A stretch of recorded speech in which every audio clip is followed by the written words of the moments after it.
This is Green Street, the Environmental Health Show, greenstreetnews.org, Patti and Doug Wood, and our worldwide network of experts here to help you navigate your way through a toxic world. Welcome back. They knew it. The companies making those miracle chemicals back in the 1950s knew it. Those chemicals that made things waterproof, stain resistant, and that helped those eggs slide off the frying pan and right onto the plate, the companies that made them knew the truth. That the chemicals that made those things possible were toxic, they caused a wide array of serious health problems, including cancer, and they were rapidly spreading throughout the environment. Not just where they were dumped, but all over. They even knew that ordinary citizens who had nothing to do with manufacturing these chemicals had them in their bodies. No one could escape contamination, and yet the people who knew these things did nothing.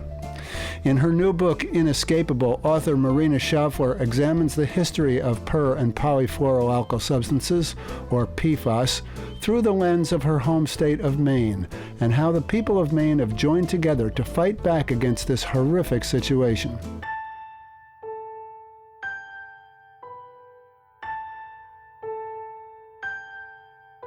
The story of Forever Chemicals is a tragic tale of corporate greed overriding common sense and basic decency and causing harm across the globe.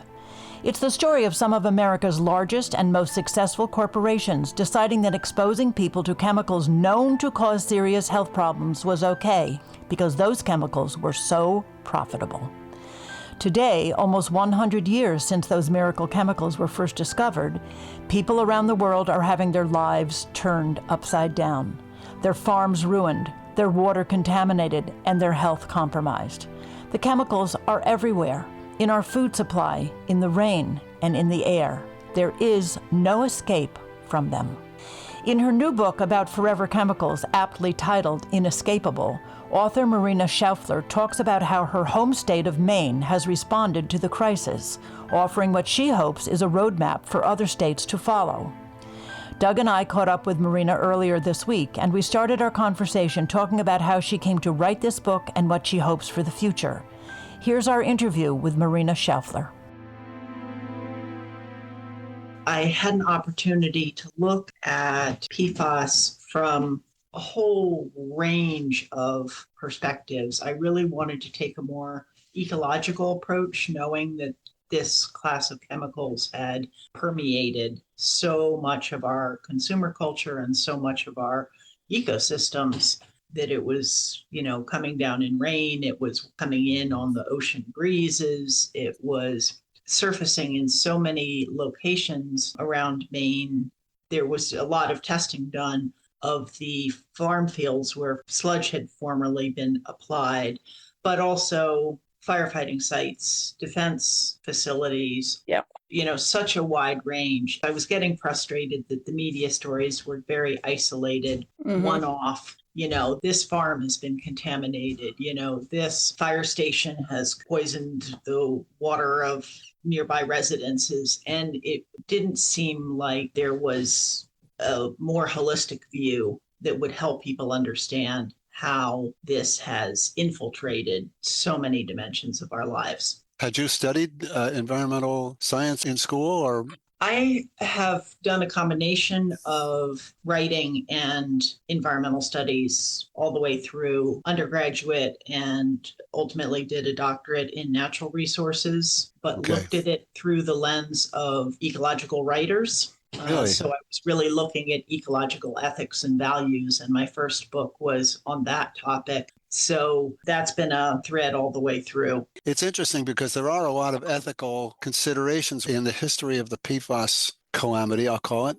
There were ethical decisions made along the line that are certainly questionable. Talk a little bit about that, if you would.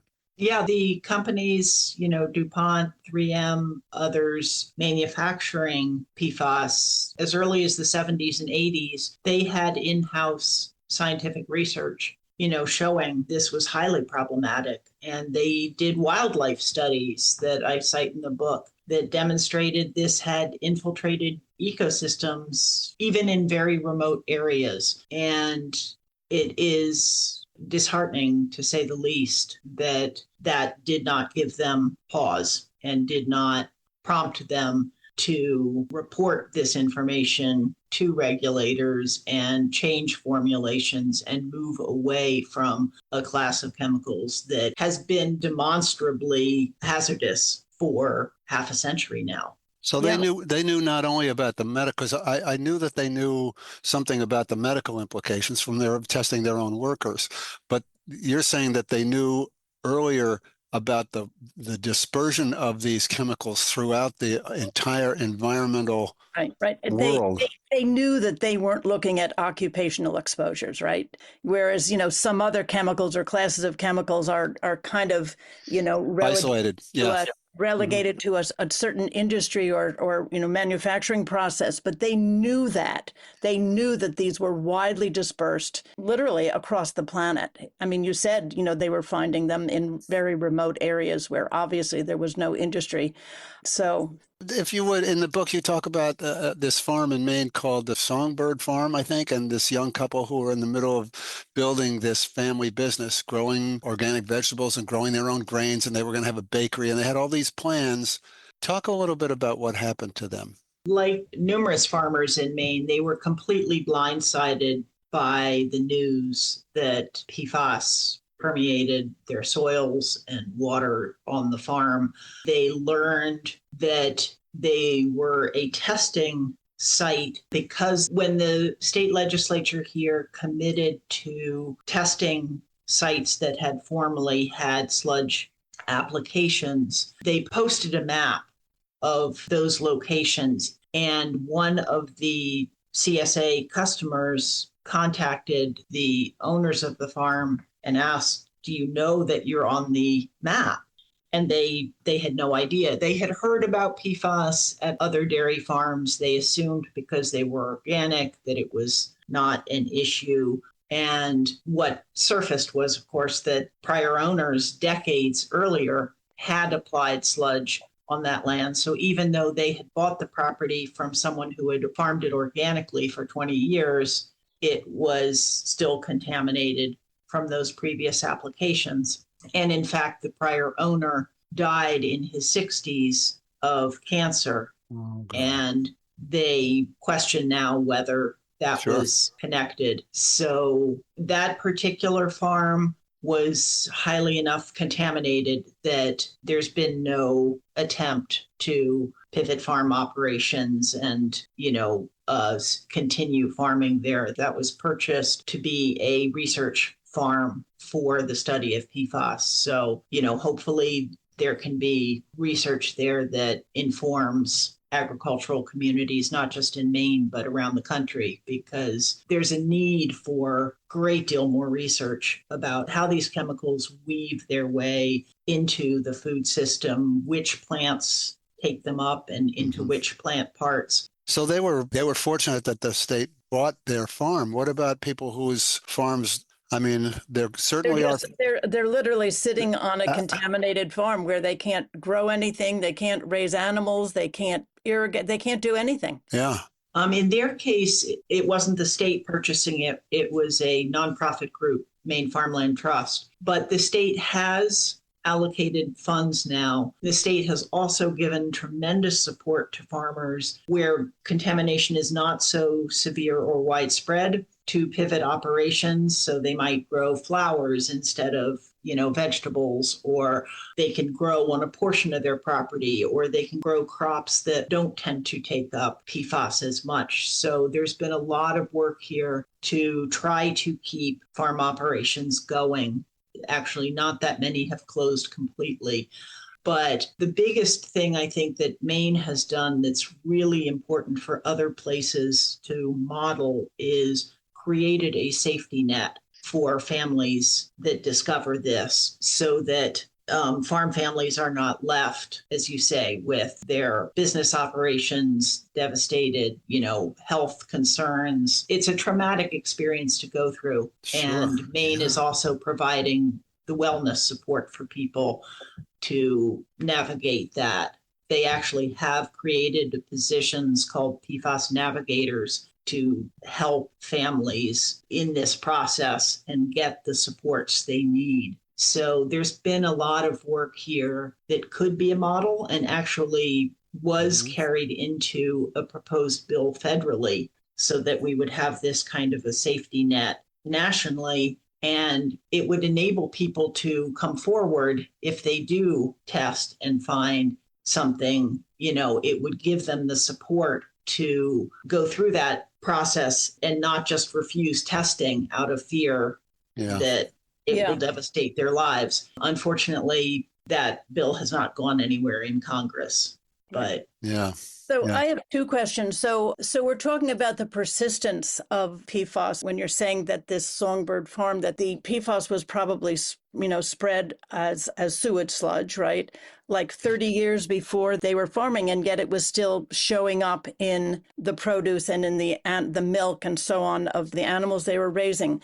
But then also I want to know whether the state actually encouraged farmers, small farms especially, to use sewage sludge. Way back when you're talking about. Way back when. And so the state may feel, do they feel an obligation to say, oh my God, what did we do? And that's why they're putting in these remediation actions and support for these farmers. That was very much part of the bipartisan support for testing and for a PFAS fund here that can support the people, both farmers, and there are also a lot of residences that just happen to be near former sludge spreading sites.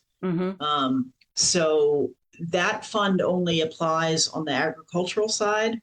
It doesn't necessarily help people who happen to be near a military site or a fire training area or, so it's not comprehensive in all PFAS exposures. But I think there was very much, I spoke to legislators who very much said the state did authorize and assure people that this was a safe practice back in the day, and that there was a moral responsibility to try to make amends for having done that. Okay, but still, the state people didn't know any better than the farmers. I mean, the fact that this stuff was so toxic and had the ability to travel easily through the environment was hidden from everybody, including the state people. So that's correct. Although there were reports back when this practice was getting underway, the Clean Water Act went through and there was suddenly all these water treatment plants generating sludge, and there hadn't really been a lot of planning as to what would happen to it. So there was ocean dumping for a few years. That was problematic. That was banned. And then there was this sort of recourse of, well, it has beneficial nutrients. Let's apply it to farmland. But there was research, particularly coming out of Cornell, but others at the time, who were sounding the alarm and saying wastewater sludge is an accumulation of everything that runs off our roads and goes down our waste pipes from our homes and businesses. And, there was one researcher saying there's a universe of chemicals that could be problematic in there. And there were some surfacing in Maine in the 1980s. They realized, there's dioxin, from the paper mill. And so the one benefit Maine had in its process during those years was it was very thorough in permitting. It did make an effort to track where these materials went, make sure they weren't applied too close to waterways. It was trying to be conscientious in the application of the sludge on land. And land was not just farms, it was also forest. Clear cuts would get it. The paper companies would apply it on their properties. So it did get spread a lot of places, but Maine had records. I'm not sure that all other states have good records for where these materials went. Just out of curiosity, are the maps that they put together of the farms that were using this sewage sludge available to the public? Yes, all of that stuff was put online. The first few years in which Maine responded after the very first dairy farmer discovered these chemicals in his well, the water district adjoining him realized that they were getting some contamination, and they tracked it back to the dairy farmer's land. And during the first few years in which he was struggling with trying to make sense of this contamination, the state was trying to make it sound like an isolated incident. He used to say, I'm not a unicorn. He had actually applied it at other farms just with his equipment. So he knew he wasn't the only one. And he finally did a press statement to put more pressure on the state.